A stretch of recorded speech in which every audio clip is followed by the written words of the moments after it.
Ok, dans cette vidéo, vous allez découvrir le lien entre un grille-pain et un avion de combat, entre le réchauffement climatique et une pénurie de PS5, entre un typhon à Taïwan et votre smartphone, et entre la mise à l'arrêt des usines Renault et les tensions géopolitiques entre Chine et États-Unis.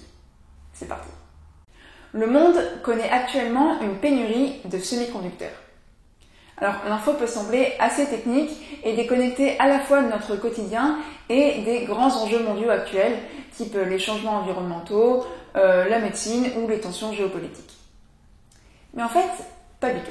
Petit point contexte.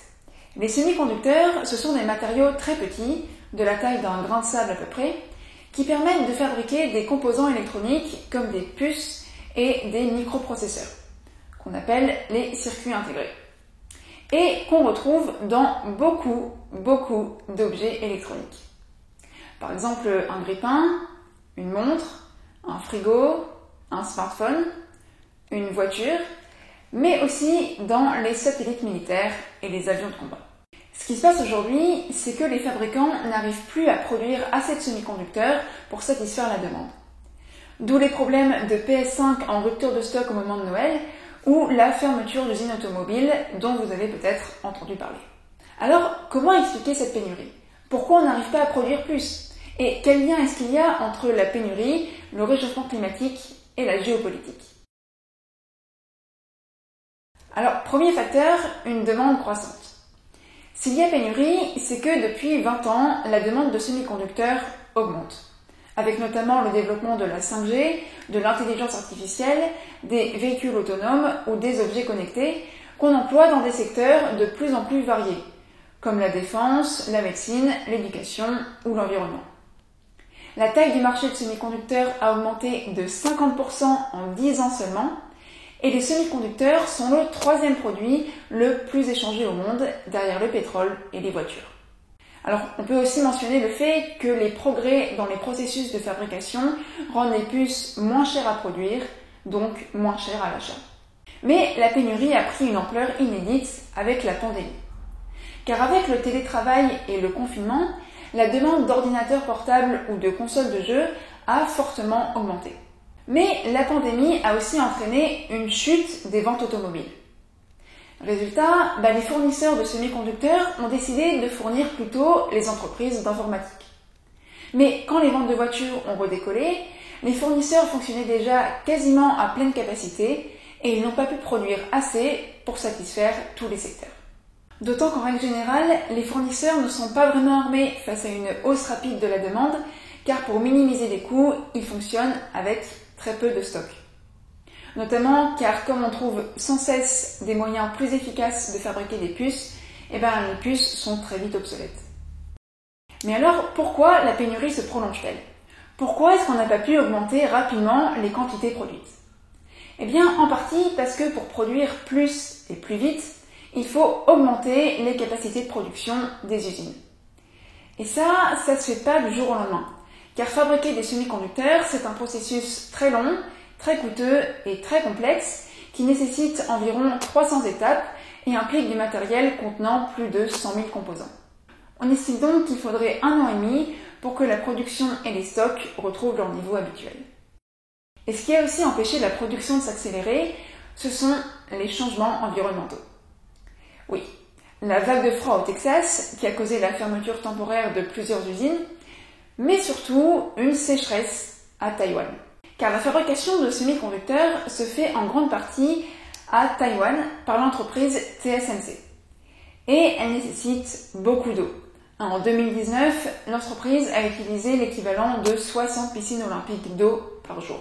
Or, conséquence des changements climatiques, Taïwan est touché par la pire sécheresse depuis 56 ans, car aucun typhon n'a touché l'île cet été.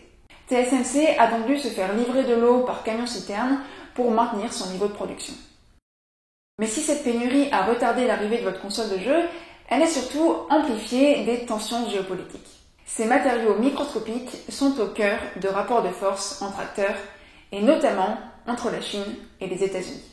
En fait, la pénurie révèle la géopolitique des semi-conducteurs.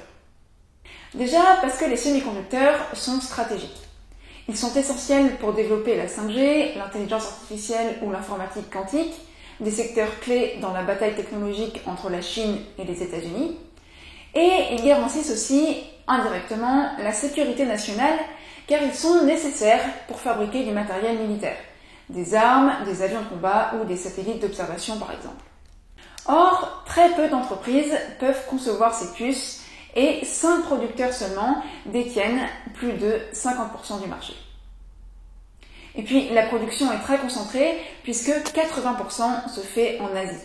Donc, en 2020, par exemple, l'Union européenne a annoncé un plan stratégique pour doubler sa production de semi-conducteurs et réduire sa dépendance dans le domaine, dépendance qu'elle considère comme un risque stratégique majeur.